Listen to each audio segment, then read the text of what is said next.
YouTube, what's going on?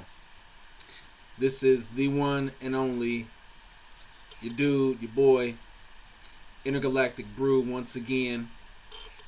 This time, I'm here to bring you my UFC 138 predictions.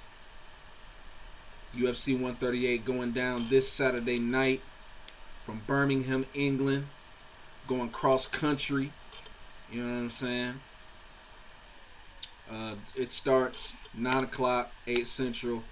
As always, I ain't even got to tell y'all about that.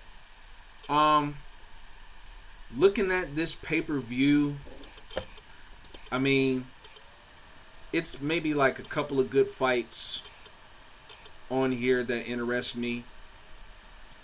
Matter of fact, you know what? All of these fights on here actually impressed me. To tell you the truth, I didn't really think, you know, just looking at it, I didn't think the card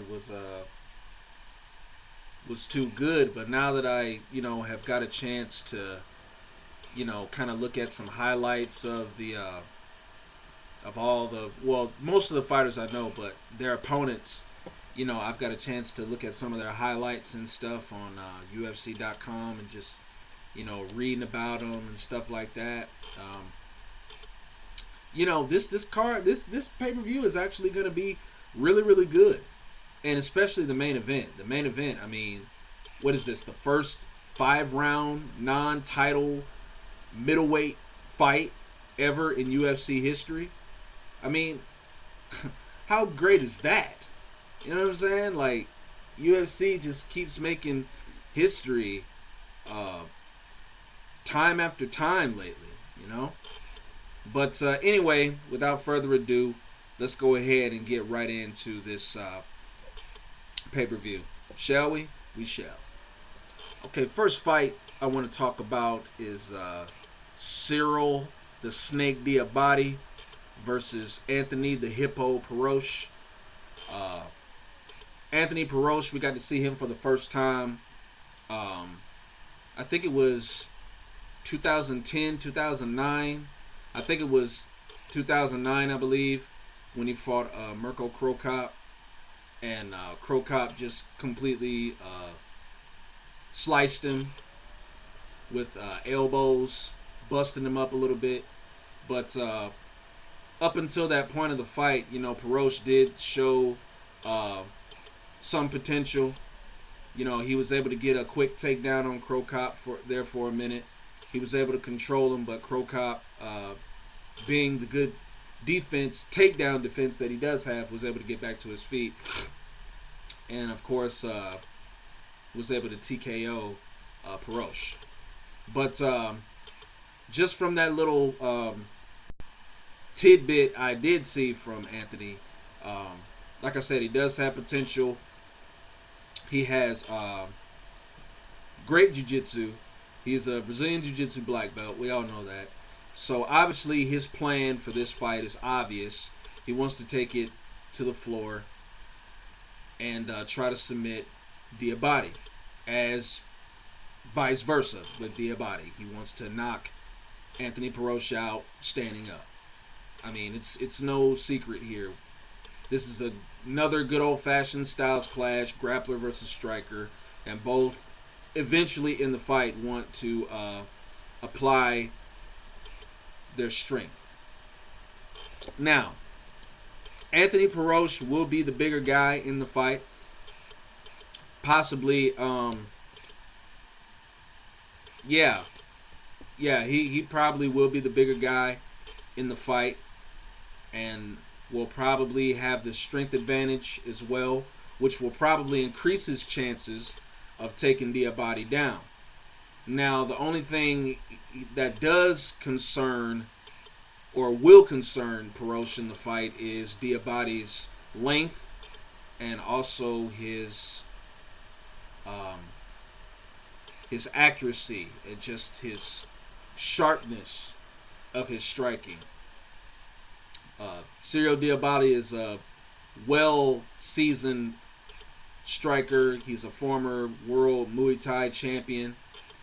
So he's very familiar with how to break an opponent down on the feet. From the past couple of fights that I have seen him in, most recently with Luis Kane was the last guy he defeated. Um, he's a very technical guy. He's a very strategic guy. He loves to look for bits and pieces to set up his big shots. So I'll be looking for him to use leg kicks and use that jab and try to back Perosh up and maybe clinch with him, get him in that tie clinch, and use the knees and possibly knock him down from that and either ground and pound him, or I expect him to maybe leg kick Anthony Perosh's legs to a pulp and possibly stop him standing up, or maybe either use combinations. I mean, the bottom line is Cyril Diabate is going to look to chop this guy down bit by bit. He's not going to go in there aggressive and try to just waylay Perosh. He's going to take his time, and he's going to eventually find that right hook that put down Luis Kane, which shocked me royally. Like, I never thought, well, I mean, it really didn't shock me, but just him being so technical, I never really saw that type of punch coming from him. I'm just saying. Never said he was capable, but be that as it may.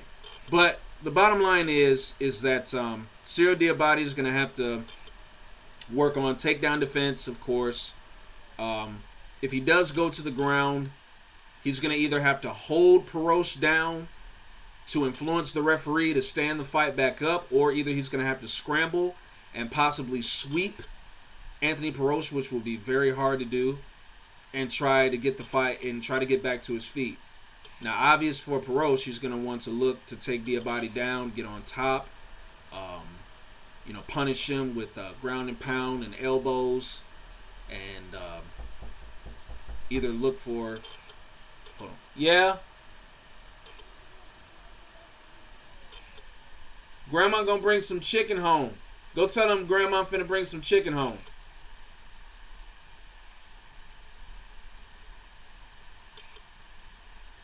Sorry about that. But Anthony Perosh is going to look to take Cyril Diabate down, control him from the mount position. Like I said, soften him up with ground and pound and elbows, and look to grab a submission from there. Or if he feels like Diabate is trying to hip escape or either buck out, he's going to look to transition to side control and maybe get like a Kimura or Americana from there. But bottom line is Perosh wants to get that submission. That's his mission in the fight. What do I see happening? I think what might end up happening is I think Diabate might end up winning this one, just for the simple fact that he's going to imply those leg kicks and try to chop Perosh's legs from up under him. And I believe once he hurts him enough with the leg kicks, that's going to slow Perosh's mobility and his ability to take Diabate down. And I think he's going to be forced to stand up with Diabate. I think Diabate is going to catch him. I think he's going to catch him trying to close the distance and try to strike with him after he's gotten hit numerous times by those leg kicks. And I think that right hand's going to find its home. And I think Diabate will end up winning the fight by TKO. So I'm going to pick Cyril Diabate to win by TKO. But then again,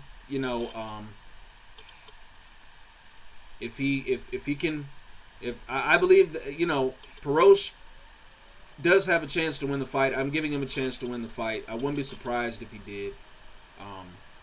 I believe he has the ability to take Diabate down and control him, because Diabate, let's face it, has no submission defense.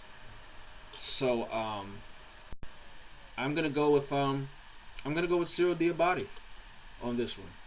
I'm gonna pick him by TKO somewhere in the fight. But like I said, if it hits the ground, Anthony Perosh, no doubt, wins the fight by submission. Okay, next fight I want to touch on is Terry Edom versus Eddie Falalato. Terry Edom, for those of y'all that don't know, Terry Edom is a spectacular up and comer from England.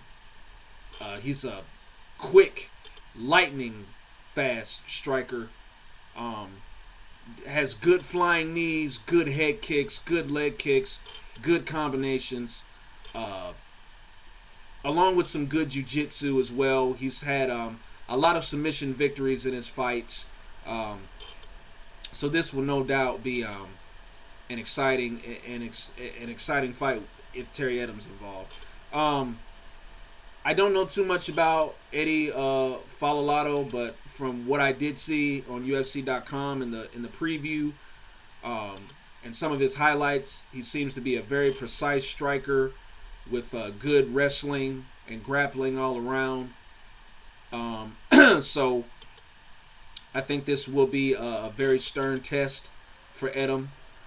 I just think, just looking at the body structure of Falalato, I think you're going to see him use a lot of takedowns and try to just use his weight and his power on Edom.